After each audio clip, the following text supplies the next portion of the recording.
Bismillahirrahmanirrahim. Assalamualaikum warahmatullahi wabarakatuh. Apa kabar jamaah sekalian? Di sini hari ini saya bersama dengan Ustazah Badrah Uyuni, pimpinan Yayasan Terpadu Sibukatullah. Hari ini kita bertemu kembali untuk membahas sedikit masih tentang masalah ilmu waris atau ilmu faraid. Apa kabar Bu Ustazah? Baik. Alhamdulillah. Alhamdulillah. Kita langsung aja. Di sini saya ingin ingin sedikit tahu atau ingin biar mengulang kembali apa yang setelah saya pelajari dan supaya jamaah juga tahu mengenai masalah mengolah harta anak yatim, ya. Soalnya kan itu kan salah satu masalah penting, soalnya banyak ayat-ayat yang atau dalil-dalil yang memperingatkan perlakuan terhadap warisan anak yatim. Ini juga menjadi tambih peringatan supaya kita jangan main-main dengan harta anak yatim karena ancaman yang sangat besar dari Allah Subhanahu wa taala. Yang pertanyaan untuk pertama ini saya ingin tahu siapa yang paling berhak untuk mengurus atau mengolah harta anak yatim? Bisa dijawab Ustazah. Baik. Terima kasih atas pertanyaan dan waktunya. Bismillahirrahmanirrahim. Assalamualaikum warahmatullahi wabarakatuh. Waalaikumsalam warahmatullahi wabarakatuh. Alhamdulillahirabbil alamin wassalatu wassalamu ala Rasulillah sayyidina Muhammadin wa ala alihi washabihi wa mawalah ma ba'du. Pertanyaannya satu ya, cuman banyak yang bisa kita bahas dari situ. Sebenarnya jika ada seorang wafat dan itu seorang bapak wafat meninggalkan istri dan anak, kalau udah dewasa namanya bukan anak yatim lagi ya, kita anak yatim ya, cuman tapi ketika dianya sudah balik maka kategorinya juga bukan sudah yatim, walaupun nanti di tengah masyarakat masih ada salah kaprah yang menganggap bahwa anak-anak itu masih disantuni. Sebenarnya kategorinya bukan anak yatim lagi karena mereka sudah balik, tapi apa, mereka adalah kaum duafa. Bolehlah, nggak apa-apa. Jadi kalau misalnya mau santunan, jangan santunan yatim aja, tapi santunan yatim dan duafa. Nah, sekarang gimana kalau misalnya bapaknya wafat meninggalkan harta? Kalau misalnya tidak meninggalkan harta, yang ada kan kita harus menyantuni. Jadi kalau misalnya yang di Al-Quran itu kan disebutkan kalau misalnya kita mau memberikan zakat, tidak disebutkan anak yatim. Kenapa? Yatim ada yang kaya, ada yang miskin. Nah, ini kategorinya gimana kalau yatimnya ini yatim yang berada, nggak harus kaya sih ya, tapi intinya ditinggalkan warisan oleh bapaknya. Kita tahu ketika seorang bapak wafat, maka kita cek apakah masih ada istrinya, maka istrinya akan dapat warisan. Apakah masih ada anaknya, maka anaknya pasti dapat warisan. Nah, kalau anaknya sudah besar, otomatis harta itu langsung berpindah kepada anaknya. Tetapi kalau anaknya masih kecil, nah ini siapa yang ngurus, kan gitu. Ibunya masih ada, paman-pamannya otomatis menjadi walinya. Kalau masih ada kakeknya, maka kakeknya lah yang menjadi walinya. Nah, pertanyaannya, maaf Ustazah, bukan bibi ya, tapi paman kandung, berarti saudara kandung ayah gitu. Iya, saudara kandung ayah kalau ada saudaranya yang laki-laki. Tapi kalau misalnya tidak ada saudara kandung yang laki-laki, maka yang berhak mengatur adalah otomatis kakeknya kalau kakeknya masih ada. Tapi kalau kakeknya nggak ada, paman-pamannya tidak ada, lalu siapa? Di situ kalau masih ada kakaknya, berarti otomatis kakaknya ya. Kakaknya si yatim. Kakaknya si yatim kan, misalnya adik kakak nih, berarti intinya yang berhak menjadi wali. Kita belajar aja tuh urutan wali kan macam-macam. Kita ngecek lagi pembelajaran kita tentang wali itu siapa gitu. Nah, selagi ibunya tidak mampu untuk mengurus, maka itu yang mengelola adalah walinya, ya. Tetapi selagi ibunya mampu mengurus, nah ini apakah ibu boleh mengambil alih? Sebenarnya sah-sah saja selagi ibunya masih belum menikah lagi dengan orang lain.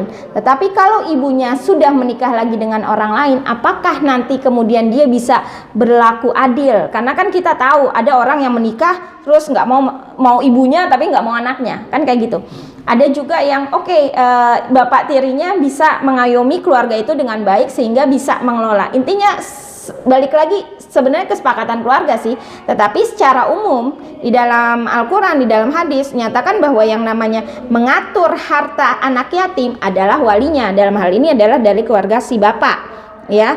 Nah, Tapi kan kita nggak bisa menyamaratakan kondisi. Ada terkadang dia udah nggak ada keluarga dari bapaknya, ibunya emang nggak berhak, ya berhak aja, ya. Dan ini kan ada istilahnya itu wali, nanti ada siapa yang menjadi wakil, lalu siapa yang menjadi kafil. Ini kan istilah-istilah banyak. Intinya balik lagi ke keluarga bapak selagi mereka mampu.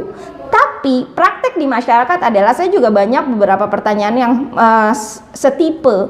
Kadang-kadang keluarga dari bapaknya ini tidak mau ambil alih ya, karena banyak ini pola budaya ya, pola masyarakat Indonesia ini seolah-olah ketika seorang itu menjadi yatim, keluarga bapak itu lepas tangan.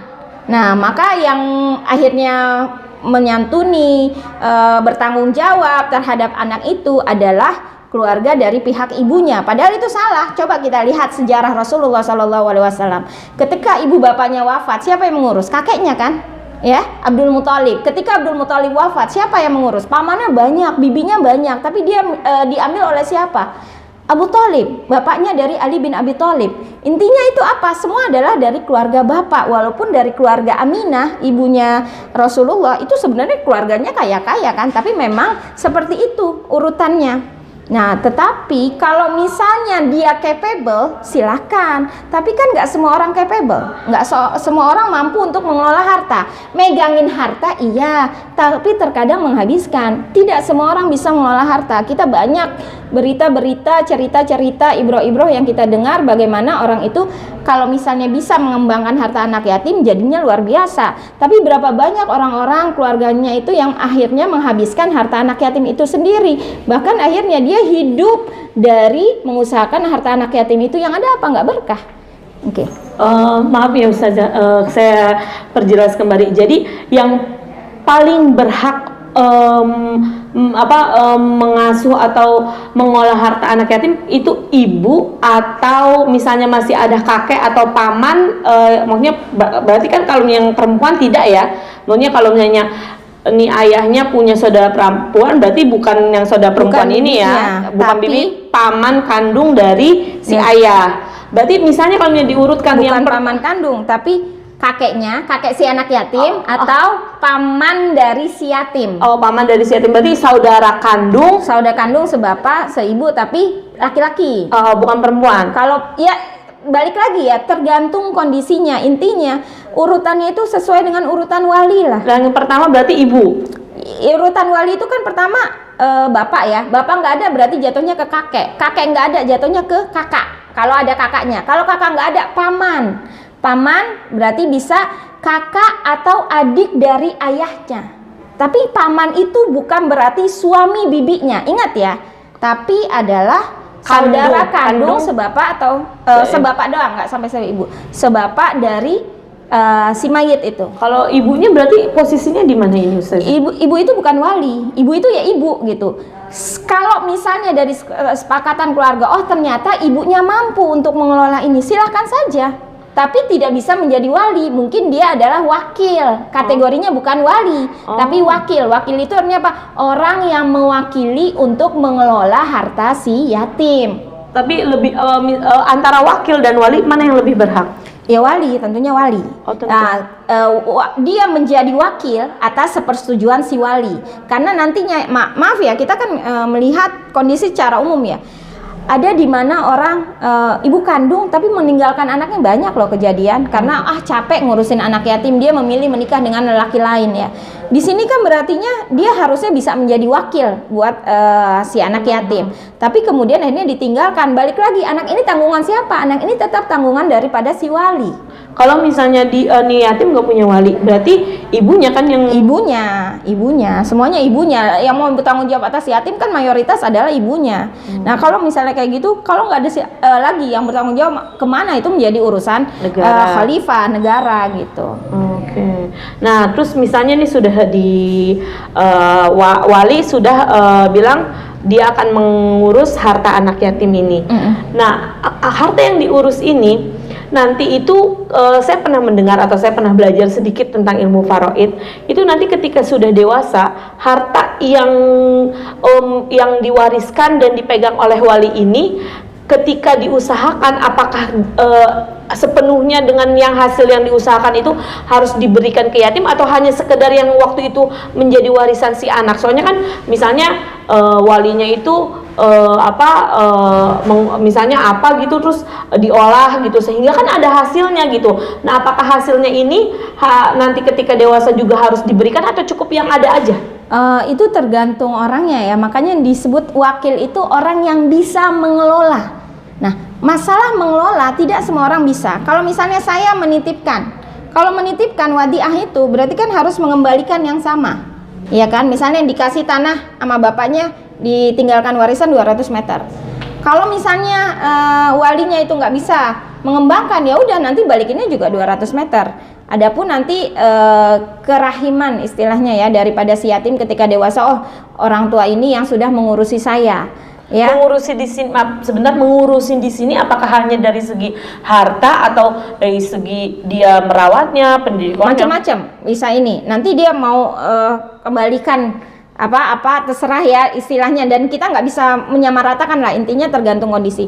Tetapi ada juga yang bisa mengembangkan harta anak yatim. Kita dengar loh cerita, oh dikasih kambing, lalu akhirnya bisa berlipat ganda, balikin. Itu kan pahala buat si walinya. Iya kan? Tapi kan nggak semua orang bisa segitu, bisa seperti itu. Bahkan saya bilang tadi banyak juga kasus orang yang numpang hidup dari harta warisan itu, yang ada bukannya berkembang tapi menghabiskan. Nah itu kalau terjadi menghabiskan itu zalim. Kenapa? Karena itu satu, harta anak yatim. Kedua, dia itu harusnya dia yang menafkahi anak yatim, bukan dia yang menggerogoti harta anak yatim. Misalnya ini berkembang nih, misalnya kambing gitu ya, terus berkembang. Nanti apakah ketika dewasa hanya yang ketika diwariskan itu atau dengan hasil-hasilnya? Dengan hasil-hasilnya ketika dia berhasil mengembangkan. Tapi ketika dia nggak bisa ngembangin, ya sesuai dapatnya 200 meter, dia balikin 200 meter gitu. Tapi kalau memang diusahakan harus dengan hasil-hasilnya? Ya, dan dia boleh mengambil sebagai amil. Cukup mengambil sebagai amil. Amil kan juga nggak banyak kan? Iya. Berapa persen kira-kira itu saja? Dikira-kira saja. Maksudnya yang sudah yang ada dalam ilmu faraid itu amil itu kalau 1/8 bukan? Kalau 1/8 itu kan zakat ya. Ini kan bukan sesuatu yang dizakati, tetapi kayak kita itu mengelola sebuah perusahaan. Berapa sih gajinya pengelola? Ya misalnya dia ada direktur, ya gajinya direktur apa? Atau misalnya mau sistemnya mudharabah, nanti tergantung bagaimana dia niatnya loh. Ketika niatnya dia ikhlas, ini buat anak yatim, gak usahlah saya digaji, itu berbeda. Tapi ketika oh saya ini nih, saya punya modal di sini, ada modal, berarti saya adalah pengelolanya. Biasanya kalau mudharabah tuh kan tergantung kesepakatan, 60-40 atau 50-50, itu nggak apa-apa. Tapi kan bisa berkembang. Banyak juga yang tidak bisa berkembang. Jadi masing-masing. Nah wali ini kan punya, ya ada yang bisa, ada yang tidak gitu. Intinya harta si anak yatim ini dikelola oleh walinya selagi dia bisa. Kalau misalnya dia tidak bisa, balikin aja ke ibunya, atau misalnya taruhlah di deposito, jadi untuk bayaran sekolahnya atau apanya, dia nggak pusing lagi gitu. Oh gitu. Terus jadi ibu ini hanya kalau misalnya walinya nggak mampu berarti harus dibalikan ke ibunya. Walinya tidak ada berarti harus dibalikan ke ibunya begitu. Iya. Jadi ibu itu berarti wakil gitu. Cuma kalau misalnya saat ibu itu ya, tapi kalau misalnya ternyata ini anak memang yang mengurusi ibunya nggak menikah lagi. Nah ini bagaimana? Nggak apa-apa, diurus juga boleh gitu. Tetapi gini, balik lagi, syariat itu kan terbuka. Nantinya balik lagi tradisi kitanya seperti apa? Ya, tapi secara umum di dalam syariat diatur bahwa yang namanya warisan diatur oleh walinya selagi walinya mampu. Kalau di tengah jalan tahu-tahu walinya nggak mampu, sama halnya kayak gini nih. Ketika ibu bapak bercerai, anak ini sama siapa sih? Hadisnya dikatakan bahwa dia sama ibunya sampai dia balik, sampai akhirnya nanti atau anak memutuskan bahwa saya memilih bapak saya dibanding memilih ibunya. Nah selagi dia masih hidup bersama ibunya, yang wajib menafkahi adalah siapa? Bapaknya. Tidak hanya menafkahi anaknya, tapi juga menafkahi ibunya karena dia yang mengurus. Tuh anak kalau nggak diurus, masih bisa hidup kan? Enggak. Nah istilahnya dia adalah uang jasa untuk mengurus anak. Oh gitu. Jadi misalnya ini ada anak yatim, ibunya ngurusin, berarti ibunya seharusnya juga misalnya dapat uang sebagai ibarat kata ini ibu mau mengurusi ini anak yatim gitu. Sebetulnya nggak seperti itu juga sih. Sedekah ya. Kalau nyanyi orang tua perempuan, maunya perempuan gitu ngurusin anak yatim, jatuhnya kan sedekah dan pahalanya itu pasti banyak banget. Soalnya kan dia lebih memilih untuk mengurusi anaknya dibandingkan dia menikah lagi atau untuk mendapatkan kehidupan yang lebih baik gitu ya. Berarti pahalanya pasti lebih pahalanya pasti besar. Jadi ibu-ibu yang punya anak yatim kalau misalnya mau pahala besar gak usah nikah lagi.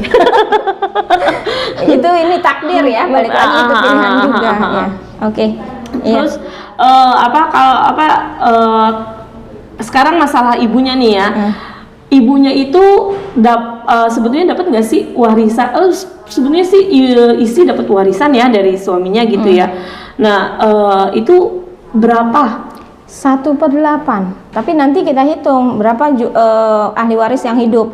Nanti kita hitung lagi. Tapi intinya adalah kalau di dalam nas itu di dalam surah An-Nisa 12-13 itu 1/8. Dan itu berhak dituntut? Ya berhak. Gitu. Oke. Ya. Harus dihitung-hitung juga. Iya, dihitung. Nanti ada tata caranya. Nanti ada di episode yang lain lah kita membahas tentang itu. Ya. Sekian saja. Saya kasih resume sedikit. Jadi untuk anak yatim ini walinya adalah bapak. Kalau punya bapak nggak ada, jatuhnya bapak dari si mayit. Bapak dari si mayit. Kalau punya bapak dari si mayit nggak ada, jatuhnya ke kakak laki-laki. Kalau kakak laki-lakinya nggak ada, jatuhnya saudara kandung seayah seibu dari ayahnya si mayit. Selanjutnya kalau misalnya memang nggak ada, dikembalikan lagi kepada ibunya. Kalau misalnya memang tidak mampu untuk mengurusi anak yatim ini, kembalikan ke ibunya. Ibunya nggak mampu, maka negara yang harus merawat anak ini. Terus segala macam warisan yang diberikan oleh ayahnya, ketika itu diolah, maka nanti hasilnya pun kalau misalnya ada harus diserahkan juga kepada si ahli waris kalau misalnya memang menghasilkan. Dan untuk yang mengelola itu ada biaya pengelolaan amil. Nah, sedangkan untuk ibunya itu kalau misalnya mau mengurus anak yatim pahalanya itu besar sekali. Ya, jadi untuk ibu-ibu ya mungkin di dunia menderita karena sudah kehilangan suami, tapi insya Allah dengan mengurus anak yatim kita akan mendapatkan banyak pintu surga yang siap diketuk dan kita tinggal masuk saja. Seperti itu bukan Ustazah? Betul. Jadi ya bersabar saja. Mudah-mudahan nanti pintu surganya cepat untuk dibuka. Demikian saja dari saya. Mudah-mudahan banyak manfaatnya dan mudah-mudahan kita menjadi orang yang amanah, terutama bagi orang yang punya anak yatim ya Ustazah ya. Insya Allah kita nanti akan bertemu di lain kesempatan dengan orang-orang yang berbeda lagi dengan pembahasan yang insya Allah makin menarik. Sekian saja dari saya dan Ustazah Badah Uyuni. Saya Rayhanatul Qudus mengucapkan terima kasih. Wassalamualaikum warahmatullahi wabarakatuh. Waalaikumsalam warahmatullahi wabarakatuh.